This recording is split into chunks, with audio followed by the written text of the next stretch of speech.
नमस्कार। आप देख रहे हैं फायर न्यूज़ इंडिया। आज तारीख है 27 अप्रैल 2026। एक ऐसा दिन जब दुनिया की बड़ी बड़ी ताकतों के बीच हड़कंप मचा हुआ है।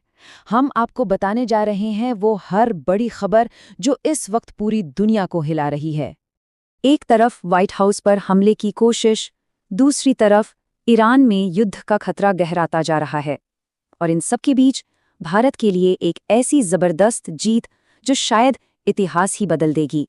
तो आज की बड़ी सुर्खियां क्या हैं?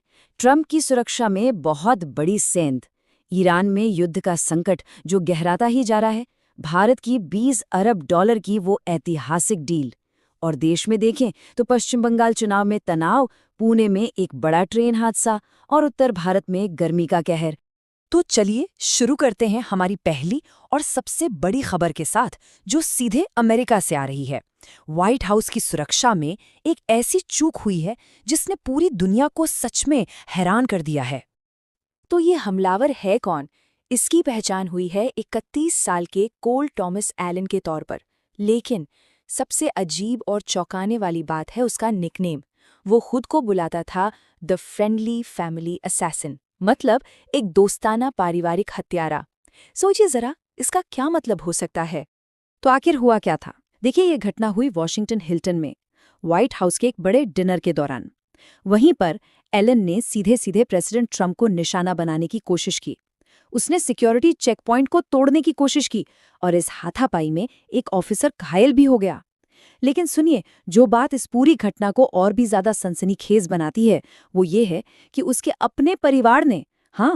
परिवार ने पुलिस को पहले ही आगाह किया था कि वो खतरनाक हो सकता है। और जब उसे पकड़ा गया तो उसके पास से 2 बंदूकें और एक चाकू भी मिला। अब इतने बड़े जानलेवा हमले के बाद प्रेसिडेंट ट्रंप का रिएक्शन क्या था? 60 मिनट्स को दिए एक इंटरव्यू में उन्होंने बड़े बेफिक्र अंदाज में कहा, मुझे कोई चिंता नहीं थी, हम एक पागल दुनिया में रहते हैं। ये बयान उनके बेबाक अंदाज को एकदम साफ दिखाता है। तो अमेरिका में तो ये सब चल ही रहा है, लेकिन इसी बीच दुनिया का ध्यान मध्य पूर्व की तरफ भी खिंच गया है। यहाँ ईरान को लेकर जो संकट है वो अब एक बहुत ही नाजुक मोड़ पर आ पहुंचा है। इस पूरे संकट का जो सेंटर पॉइंट है वो है स्ट्रेट ऑफ हॉर्मुज।